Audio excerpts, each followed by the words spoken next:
business can help you educate your children as well as yourself to also grow.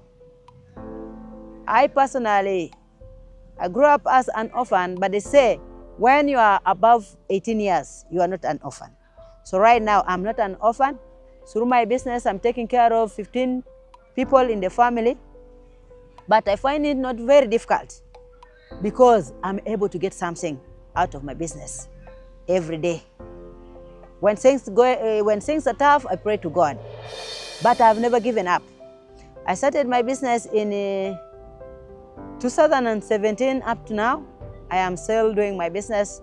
I'm located in Soroti City within Pamba. That's where I'm doing my work. I make gates, I make doors and windows, be it sliding or not sliding, I can do that. Anything metallic, I can do that. I personally, I weld myself and I can train. I have got already boys working with me whom I've trained myself. Among my workers, nobody has come to look for the job, but I have given them the knowledge. I sit down to supervise them. More women also would like to learn how to do the way I do in welding. But the problem is there is a lack of support in getting material to train women. But at least others are admiring what I'm doing as a woman and as a disabled lady. I thank God I'm also challenging some men in this town of Soroti City, because in Soroti City, at least, I stand as a welder, as a woman in welding, metal fabrication alone. Whenever I go to meetings of welding, I find myself alone. When I was in P6, I started as a disabled person. I used to go to the welding workshop to weld this metal, which as my support. So I could find boys weld. I found my heart get interested on what they are doing. I went there and asked for opportunity. That is it possible if I also come that I want to learn? They say it's okay. So every holidays of mine, I kept on going to welding workshop. Whenever I get holidays, I have never wasted my holidays as any other girl to go and maybe hang around town or the streets. So I kept on going to learn how to weld. Whenever I go to school, I come back and get my pocket money to the welding workshop. Any welding workshop, I used to move in the town asking for what to do. They could give me something to do like a window, but they could doubt that, can you? I say, yes, I can. And when they give me, I do something, I weld, maybe a window, a door, they pay me, I go away. I started thinking that I think I know part of welding, which I used to do. Then I sat down and started thinking about it. How will I get the capital to start a small business? Then I got some small capital, like 3 million is what I used. I bought a machine, I bought the small material. I started off from there. I rented a house, I started bit by bit, and I learned to seek God in my business and to be patient. Since I rented that house, I have never shifted in that house. I have never moved anywhere. Whether things are tough, I pray to God. I say, you must bless me. And I will never change the business, and I will never give up. So I kept on, even in a hard condition, I was still stuck in my business. I found God blessing me, bringing people to support me, and doing the best work, and finishing customers' work in time.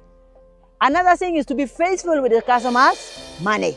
When someone give me the deposit to do the work, I have to make sure I do the customer's work to the best of my heart.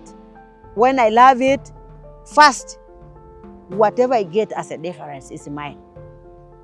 But I don't eat the money for the customer first. I first do the work. So my work, which I could do with the love in my heart, kept on selling me. As a disabled person and a lady, nobody could believe I can do welding. But when people take my work outside, they realize I do the best. They kept on sending their friends. Go to such and such a place, go to Pamba, in that corner of Lufra, there is a lady there. She's a disabled woman. She's called Grace. Go there. Then they could come asking, are you the one? I say, yes, I'm the one. Do me this. Do for me this. Do you know this design? I say, yes, I can. Are you sure that you can do it? I say, yes, I can. Then when someone gives me the work, quickly I do that work, I supervise it properly, I do the best, and that work goes like that. That's how I manage to stay in my business up to today. And I see God has blessed me. I am not the one where I started from. I started from dust, from zero, but right now, at least God has helped me. I also have a similar structure somewhere, from the grassroots homes to something. So I am proud of that. And I have the heart of continuously continue developing from one to another step. At least right now, God has helped me. I was a little bit young. Right now I've grown. Also, my knowledge has increased. Meaning, right now, if I have enough capital, I can even do better than I used to do. I thank God because of the few disabled ladies whom I've made as my friends and I've given them advice. They are no longer the same. At least I look at someone and I give that person advice according to the way God has led me, that this person can do best in tailoring. I say, please don't sit down and don't be a beggar. Disability is not inability. Go and do something as a lady. If you cannot make tailoring, go and do hairdressing. If you cannot do hairdressing, join me as a welder and do something. But if you are doing well, because they can take advice. That's why I'm so happy with the knowledge given to us today with the